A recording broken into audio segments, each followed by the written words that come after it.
मी गौतम मावळ माझ्या यूट्यूब चॅनलवर आपणा सर्वांचं अगदी मनापासून हार्दिक स्वागत करतो. मित्रांनो, आजचं आपलं कॅप्शन आहे शेतकरी विरोधी, आरक्षण विरोधी बीजेपी सरकार. आता तुमच्या मनामध्ये नेहमीप्रमाणे प्रश्न निर्माण झालाच असेल की शेतकरी विरोधी, आरक्षण विरोधी बीजेपी सरकार कसं काय. तर मित्रांनो, आपला भारत देश हा कृषी प्रधान देश आहे आणि या भारत देशामध्ये सर्वात महत्त्वाचा घटक किंवा ज्याला अन्नदाता असं म्हटलं जातं तो म्हणजे शेतकरी. आणि 70% आपण शेती प्रधान आहोत. अजूनही आपल्याकडे शेती हा प्रामुख्याने व्यवसाय आहे आणि बाकीचे जे उद्योगधंदे चालतात ते त्याला सपोर्टिव्ह आहेत. परंतु मेन जर बघितलं तर हा शेती हा व्यवसाय आपल्याकडे प्रामुख्याने आहे. आणि जर शेतीमध्ये काबड कष्ट करणारा शेतकरी जर आंदोलन करत असेल, त्याच्या मागण्या सरकारकडे मांडत असेल आणि सरकार जर त्या मान्य करत नसेल तर मग त्याला काय म्हणायचं त्या सरकारला. तर मग मी म्हणतोय की शेतकरी विरोधी आहे सरकार, आरक्षण विरोधी सरकार आहे. हे बरोबर आहे ना. आणि मित्रांनो, आपण जर महाराष्ट्राविषयी बोलायचं झालं तर आपल्याला माहित आहे की महाराष्ट्राप्रमाणेच भारत देशामधल्या असलेल्या विविध राज्यांमध्ये शेती हा प्रामुख्याने व्यवसाय आहे किंवा शेती केली जाते. आणि तो शेतकरी जर रस्त्यावर उतरत असेल, आंदोलन करत असेल तर मग याला दुसरं काय म्हणायचं. आणि मित्रांनो, आपण जर महाराष्ट्राविषयीच फक्त बोलायचं झालं तर आपल्या लक्षात येत असेल की महाराष्ट्राचं जे सरकार आहे हे अर्ध राष्ट्रवादीचं, अर्ध शिवसेनेचं आणि भारतीय जनता पार्टीचं असं सरकार. परंतु हे सरकार महाराष्ट्रामध्ये असलेलं हे केंद्र सरकार आहे, त्या केंद्र सरकारच्या इशाऱ्यावर नाचतंय आणि ते जसे तिकडून अंगुली निर्देश करतील त्याप्रमाणे इथं काम करते असं म्हटलं तर वावगं ठरणार नाही. तुम्ही म्हणाल कसं. तर मित्रांनो, महाराष्ट्रामधील जसं शेतकरी त्याच्या मागण्या मान्य करण्यासाठी आंदोलन करतोय आणि मग आंदोलन कशाचं, तर शेती हा जर त्याचा प्रमुख व्यवसाय असेल आणि दुय्यम व्यवसाय जर त्याचा बघितला तर त्याचा दुग्ध व्यवसाय हा दुय्यम व्यवसाय आहे. मग मेन व्यवसाय जो शेती आहे त्या शेतीमध्ये उगवणाऱ्या पिकाला मिनिमम सेल प्राइस मिळावी, ज्याला MSP असं म्हटलं जातं, ती मिळवण्यासाठी शेतकरी रस्त्यावर येतोय. उदाहरण पाहिजे तुम्हाला तर महाराष्ट्रातलंच आपण उदाहरण बघूया की शेतकरी कांद्याला मिनिमम प्राइस मिळाली पाहिजे म्हणून रस्त्यावर उतरतोय. फोटो बघा. एवढंच काय, परंतु हा दुग्ध व्यवसाय जो आहे त्याचा, की कारण शेती ही बेभरोशाची शेती आहे, त्याच्यामध्ये मिळणाऱ्या मालाला कधी भाव मिळेल न मिळेल म्हणून शेतकरी दुग्ध व्यवसाय करतो, त्याला सुद्धा हे सरकार भाव देत नाही. म्हणून ह्या दुधाच्या व्यवसाय करणारे जे शेतकरी आहेत यांना सुद्धा रस्त्यावर उतरावं लागतं, आंदोलन करावं लागतं. बघा फोटो. बरोबर आहे. मग ह्यांना काय म्हणायचं, मग हे सरकार शेतकरी विरोधी आहे की नाही. कारण त्याच्या मालाला जर ते मिनिमम प्राइस देत नसेल तर विरोधीच आहे. आणि आज महाराष्ट्रामध्ये जर तुम्ही बघितलं मित्रांनो तर मराठा समाज जो बहुल मराठा समाज आहे, जवळजवळ या महाराष्ट्रामध्ये मराठा समाजाची जर संख्या बघितली तर 31 ते 32% मराठा समाजाची संख्या आहे. आणि या मराठा समाजाने गेल्या 5 महिन्यापासून आंदोलन चालवलंय, पण हे सरकार, बीजेपी प्रणित सरकार त्यावर लाठीचार्ज करते, परंतु त्यांना आरक्षण देत नाही आणि वेळोवेळी त्यांना भूल थापा देऊन वेळ काढूपणा करते. अशा सरकारला आरक्षण विरोधी म्हणायचं किंवा काय म्हणायचं. उदाहरण माहितच आहे आपल्याला, जरांगे पाटलांचं आंदोलन चालू झालंय. आता पुन्हा 7वा दिवस आहे जरांगे पाटलांचा आंदोलनाचा. मग मी जे म्हणतोय की हे सरकार शेतकऱ्याच्या विरोधी आहे, हे सरकार आरक्षणाच्या विरोधी आहे. आणि मित्रांनो, हे एवढं फक्त महाराष्ट्रापुरतंच नाहीये, तर आपण देशाचा विचार केला तर उत्तर भारताची परिस्थिती आपल्या महाराष्ट्रापेक्षा भयंकर आहे, भयानक आहे. आणि हे सरकार इंग्रजांपेक्षा क्रूर कसं आहे हे तुम्हाला जर पाहायचं असेल तर मित्रांनो, मी सांगण्यापेक्षा कारण महाराष्ट्रामधला मीडिया जो आहे आपल्याकडे, तो मीडिया देशातल्या किंवा केंद्रातल्या बातम्या दाखवणार नाही किंवा उत्तर भारतातल्या बातम्या दाखवणार नाही, पण उत्तर प्रदेश तुमचं, राजस्थान असेल, पंजाब असेल, हरियाणा असेल, या ठिकाणी शेतकऱ्यांची काय अवस्था चालली आणि ते शेतकरी दिल्लीवर ज्यावेळेस धडकतात त्यावेळेस त्यांच्यासाठी हे मोदी सरकार किंवा बीजेपीचं सरकार कसे रणनीती आखतंय आणि कसे रस्ते ब्लॉक केले जातात, ही एक मुलाखत ऐकवतोय मी तुम्हाला. जशीच्या तशी मुलाखत ऐका, म्हणजे सत्य परिस्थिती तुम्हाला कळेल. मित्रांनो, दीपक शर्मा, हिंदी मुलाखत आहे आणि त्यांनी मुलाखत घेतली सत्यवान मलिक, हे पूर्वीचे राज्यपाल राहिलेले आहेत, त्यांची मुलाखत ऐका. म्हणजे हे भारतीय जनता पार्टीचं सरकार शेतकऱ्याच्या विरोधी आहे, आरक्षणाच्या विरोधी आहे की नाही, हे तुम्हीच मला सांगा. मुलाखत मी जशीच्या तशी लोड करतोय, समजून घ्या. शेतकऱ्याच्या विरोधी, आरक्षणाच्या विरोधी हे सरकार का वागते, कशासाठी वागते, हे तुमच्या लक्षात येईल. और आज इसी इंटरव्यू में आप देखिएगा जरूर आखिर तक, मोदी के भ्रष्ट मंत्रियों पर भी चर्चा। जी हाँ, वो मोदी जो भ्रष्टाचार में एक एक करके विपक्ष के सारे नेताओं को जेल भेज रहे हैं या कहीं ना कहीं ब्लैकमेल कर रहे हैं, उन भ्रष्ट मंत्रियों पर भी चर्चा है। बड़ा खुलासा है, आखिर तक देखिएगा, एक तस्वीर साफ होगी। चलते हैं मलिक साहब के पास। मेरा पहला सवाल, मलिक साहब, मेरा पहला सवाल कि ये जो आज किसानों पर जिस तरह से आंसू गैस छोड़े गए, जिस तरह से लाठी भांजी गई, उनको दौड़ाया गया, खदेड़ा गया, वो किसान जो दिल्ली आना चाहते थे, राजधानी आना चाहते थे, कुछ दृश्य तो ऐसे लगे जैसे हम जलियांवाला बाग की फिल्म देख रहे हैं। मेरा सवाल ये है कि आपको क्या लगता है कि ये हरियाणा पुलिस ने ये फैसला लिया, ये हरियाणा के मुख्यमंत्री ने फैसला लिया, या फिर ये आदेश साहब का था, मोदी और अमित शाह का आदेश होगा कि किसी भी कीमत पे आगे नहीं बढ़ने देना है? किसके फैसले पर ये दमन हुआ है मलिक साहब? ये बिना दिल्ली के इशारे या आदेश के नहीं हो सकता था। क्यों? हरियाणा के चीफ मिनिस्टर की हैसियत नहीं है कि वो इतना बड़ा फैसला ले ले। सबसे बड़ी बात मैं आपको बता रहा हूँ, पूरे यूरोप में इस वक्त किसानों का आंदोलन चल रहा है।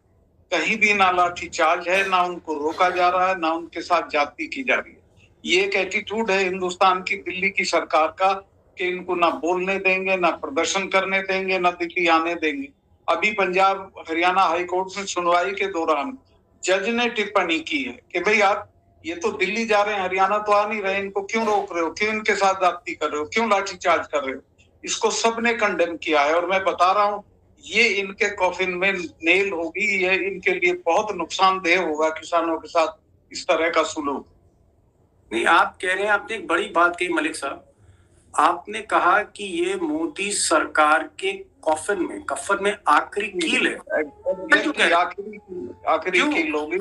इसके बाद किसान दुगनी ताकत से, दुगने गुस्से से लड़ेगा और फिर वो वोटिंग के दिन उसको याद रखेगा। आपको लगता है कि जिस तरह से मोदी जी ने चौधरी चरण सिंह, जिनके साथ आपने काम किया, चौधरी चरण सिंह आपको बहुत मानते थे, अजीत सिंह जो उनके बेटे, उनसे ज्यादा आपको मानते थे, भाई मेरा कोई वारिस है, वली वारिस है तो वो सतपाल मलिक है, उनको भारत रत्न दिया गया है। 4 दिन पहले भारत रत्न और 4 दिन बाद लाठीचार्ज, आंसू गैस। आपको लगता है कि उनके पौत्र जयंत चौधरी ने एक गलत फैसला लिया, उनको वो मोदी के आगे झुक गए और किसानों के साथ आज नहीं खड़े, आज किसानों पे लाठीचार्ज हो रही है और जयंत चौधरी अपने ड्राइंग रूम में बैठे हैं, चुप हैं, वोट सिले हुए हैं? मैं आपको बताता हूँ 2-3 चीजें। अभी मेरे पास एक लेडी लेक्चरर आई थी अपने हस्बैंड के साथ और उन्होंने कहा कि साहब इसने हम लोगों को बेच दिया, डुबो दिया, कोई चीज खड़ी करिए, कोई किसानों की पार्टी नए सिरे से बनाइए, क्योंकि वही एक पार्टी थी किसानों की। दूसरे, चौधरी चरण सिंह को भारत रत्न देना कोई मेहरबानी नहीं थे, वो तो डिजर्विंग थे, उन्हें तो कोई ना कोई सरकार भारत रत्न देती। अब इन्होंने स्वामीनाथन को भी भारत रत्न दिया है। स्वामीनाथन कमीशन की सिफारिश आप लागू नहीं करेंगे और भारत रत्न देंगे। इसी तरह किसानों पे आप लाठीचार्ज करेंगे और चरण सिंह को भारत रत्न देंगे, क्या मतलब है इसका? आप ये गिल्ली डंडा का खेल कर रहे हैं किसानों के साथ। उनके जो मसाइल हैं, उनकी जो मांग है, उनकी जो शिकायत है, उनको पहले दूर करिए। भारत रत्न आप अपने घर पे रखिए, हमको जरूरत नहीं है उसकी। आपको लग रहा है कि ये जो किसान आंदोलन है, कल पीयूष गोयल, अर्जुन मुंडा, देश के कृषि मंत्री, ये लोग वहां पर गए, बातचीत हुई, 2 राउंड की बातचीत हो चुकी है, लेकिन वो बातचीत कहीं ना कहीं टूट गई। जो किसानों की मांग है कि साहब एक कानून बनाइए, एमएसपी के लिए एक कानून बनाइए, इसके अलावा जो हमारे कर्जे हैं, मजदूरों पे, किसानों पे जो कर्जे हैं, उनको माफ करिए, और इसी तरह से बिजली को लेकर, जमीन अधिग्रहण को लेकर और भी बहुत सी शर्तें हैं किसानों की। उनका कहना है कि इन सबकी माफी होनी चाहिए। क्या आपको लगता है कि मोदी किसानों के आगे झुकेंगे, या मोदी एक जिद्दी नेता है, मोदी जब ना कर देते हैं तो बहुत मुश्किल लगता है उनको हाँ करने में? आपको फ्यूचर क्या दिखता है इस बातचीत का? माफी मांग के काले कानून वापस लिए थे पिछले। मोदी ऐसा कुछ नहीं है कि झुकेंगे नहीं, लेकिन अभी तक उनका एटीट्यूड ठीक नहीं है। एमएसपी का जहां तक ताल्लुक है, बिना एमएसपी के किसानों का आंदोलन हल नहीं होगा। एमएसपी मानना पड़ेगी, और एमएसपी में सरकार का कोई नुकसान नहीं है। एमएसपी तो नागपुर सेशन में पंडित नेहरू के प्रस्ताव के आधार पर लागू हुई थी, इनको पता ही नहीं है कुछ भी। तो एमएसपी और ये जो कर्जा माफी, आप तुम सेठों के इतने बड़े बड़े कर्जे माफ करते हो, किसानों का छोटा सा कर्जा माफ करने को तैयार नहीं। ये बेसिक एटीट्यूड है किसान विरोधी। जी, एक चीज और, जिस तरह से किसानों को रोकने के लिए जो रास्ते में कीलें बिछाई गई हैं, बैरिकेड्स लगा दिए हैं, कटीले तार कर दिए हैं, आपको क्या लगता है कि ये सब मोदी जी के कहने पर हो रहा है, या मोदी जी को इसकी जानकारी नहीं है? देखिए, ये जो चीफ मिनिस्टर्स हैं, चाहे वो ये खट्टर हो या कोई हो, ये तो बिना मोदी जी से पूछे टॉयलेट भी नहीं जाते हैं। ये बिना मोदी जी के इशारे पे नहीं हो रहा, उन्हीं के इशारे पे हो रहा, और वो इसका अंदाजा नहीं है उनको कितना नुकसान होने वाला है इससे। जो बिटरनेस आएगी किसानों में, वो पता नहीं कहां कहां परिलक्षित होगी। क्या हो सकता है उसमें? चुनाव में हराना तो हो ही सकता है, इनकी सभाओं में हुड़दंग हो जाएंगे और बहुत चीजें हो जाएंगी। इनके लोगों को, अभी ये स्मृति ईरानी गई थी मुजफ्फरनगर के किसी गांव में, गांव के लोगों ने दौड़ा लिया इनको, भाग के कार पकड़ी इन्होंने। गांव में इनको भगा देंगे लोग। हाँ, स्मृति ईरानी, पूछ लीजिए आप। आपको क्या लगता है कि अगर ये आंदोलन और तेज हुआ, और आप कह रहे हैं कि भाई मोदी अहंकार में डूबे हुए हैं, तो क्या हरियाणा, पंजाब, कुछ हिस्सा राजस्थान का, पश्चिमी उत्तर प्रदेश, दिल्ली, कुछ हिस्सा उत्तराखंड का, क्या ये जो जाट बेल्ट है, किसान बेल्ट है, जहां से ज्यादातर लोग आ रहे हैं, क्या यहाँ पर बीजेपी को बहुत मुसीबत का सामना करना पड़ सकता है चुनाव में? क्या बीजेपी वोट का तो छोड़िए, इनकी ठुकाई होगी, ये गांवों में नहीं जा पाएंगे। दीपक जी, इनका बहुत बुरा हाल होने वाला, लोगों में बहुत बहुत गुस्सा है इन लोगों के प्रति। मैं समझा नहीं, क्या ठुकाई से मतलब नहीं समझा मैं। ठुकाई माने दौड़ा देंगे लोग, इनकी पब्लिक मीटिंग नहीं होने देंगे, हुड़दंग कर देंगे, पथराव कर देंगे, बहुत सारी चीजें हैं जो हो जाएंगी, जो अभी स्मृति ईरानी के साथ हुआ एकदम। आपको क्या लगता है कि मोदी किसानों के मसले को समझ नहीं पाते, या मोदी किसी से मशवरा नहीं लेते, किसी की बात नहीं मानते? क्या मोदी बार बार जो एक किसान के मोर्चे पर फेल हो रहे हैं, इसके 2-3 कारण क्या हो सकते हैं? देखिए, मोदी जी जब गुजरात में चीफ मिनिस्टर थे तो बहुत अच्छे थे। उन्होंने, मैं तो उनका प्रशंसक था, उन्होंने मनमोहन सिंह को चिट्ठी लिखी थी एमएसपी लागू करने के लिए, लेकिन वो दिल्ली आने के बाद खराब हो गए। लोहिया कहा करते थे कि दिल्ली आदमी को नष्ट कर देती है। अब उनका एटीट्यूड किसान विरोधी, एरोगेंस वाला, और एक तरह से कि हटो हम कुछ नहीं सुनेंगे, ये हो गया। दूसरे, अडानी का भी प्रेशर रहता है इन लोगों पे, अडानी के पक्ष में, क्योंकि एमएसपी तो इसलिए लागू नहीं हो रही क्योंकि अडानी को नुकसान हो जाएगा। उसने बड़े पैमाने पे गोदाम बना के गेहूं और चावल भर दिया है। आप क्या कहना चाह रहे हैं? क्या जो अडानी है या जो कॉर्पोरेट लॉबी है, उसके चक्कर में एमएसपी का कानून मोदी नहीं बनाएंगे? एमएसपी का कानून अडानी की वजह से ही रुका हुआ है, क्योंकि एमएसपी का कानून बनने से अडानी को नुकसान हो जाएगा। नहीं, थोड़ा सा इसको आप इलेबोरेट करेंगे, क्यों नुकसान हो जाएगा? पानीपत में अडानी ने बहुत बड़े बड़े गोदाम बना के गेहूं और चावल भर दिया है। एमएसपी अगर लागू हो गई तो एक दाम, वो अभी दाम का कंट्रोल अडानी के हाथ में है इन फसलों का। एमएसपी लागू हो जाएगी तो वो नहीं रहे। मित्रांनो, ऐकलीत मुलाखत? आता विचार करा आणि आपलं मत काय, मी जे म्हटलं ते बरोबर की नाही हे मला तुम्ही कॉमेंट्स बॉक्समध्ये सांगायला मात्र विसरू नका. आणि मित्रांनो, हा व्हिडिओ जसा पाहिला तसा पुढचा व्हिडिओ म्हणजेच नवा आशय, नवा विषय, नवे विचार ऐकायला मात्र विसरू नका. एवढं बोलतो, थांबतो. धन्यवाद.